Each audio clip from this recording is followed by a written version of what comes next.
పోలవరం చంద్రబాబు నాయుడు గారు ఉన్నంత కాలం జరిగింది ఏంటయ్యా అంటే ఓ చిన్న పని చేయడం, మట్టి దెబ్బేస్తే దానికి ఒక ఇనాగరేషన్, గేటు పెడితే ఒక ఇనాగరేషన్, ఇట్లాగా బస్సులు వేసి మరీ తీసుకెళ్లారు పోలవరానికి. అప్పుడు ఏమన్నా పూర్తయినాయా?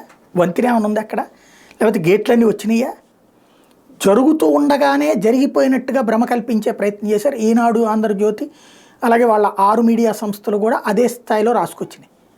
ఇప్పుడు గేట్ల ఏర్పాటు నడుస్తుంది, రెండో పక్కన ఆ తేడాలను సరిచేసే పని నడుస్తుంది. అప్పుడు అత్యుత్సాహంతో అతివేగంగా చేయించిన పనుల వల్ల జరిగిన నష్టాన్ని సరిచేయాల్సి వస్తుంది. ఇప్పుడు అందుకే మళ్ళీ మొదటి నుంచి రెడ్డొచ్చే మొదలెట్టి అన్నట్టు తయారైంది.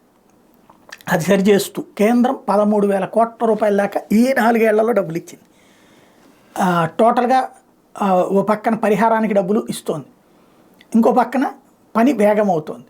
గతంలో 20-30% పని అయితే 78% అని చెప్పుకొచ్చారు. ఇప్పుడు దాదాపుగా 60% దాకా పని, ఇది కూడా 100 కాదు, 50-60% పని అయింది. ఇంకా పని టైం పడుతుంది. బట్ ఈనాడు ఏం రాసుకొస్తుందంటే పోలవరం ఎక్కడ వేసిన గొంగళి అక్కడే ఉండిపోయింది, శాపంగా మారిపోయింది. కేంద్రం నుంచి తొలి దశ నిధులు ఆమోదానికి దిక్కులేదు, రెండో DPR ఓకే అయితే తప్ప డబ్బులు రావంటూ కాస్త దప్పుదో పట్టించేటటువంటి ప్రయత్నం చేస్తుంది వాళ్ళకి సంబంధించినటువంటి డిజిటల్ మీడియా ద్వారా.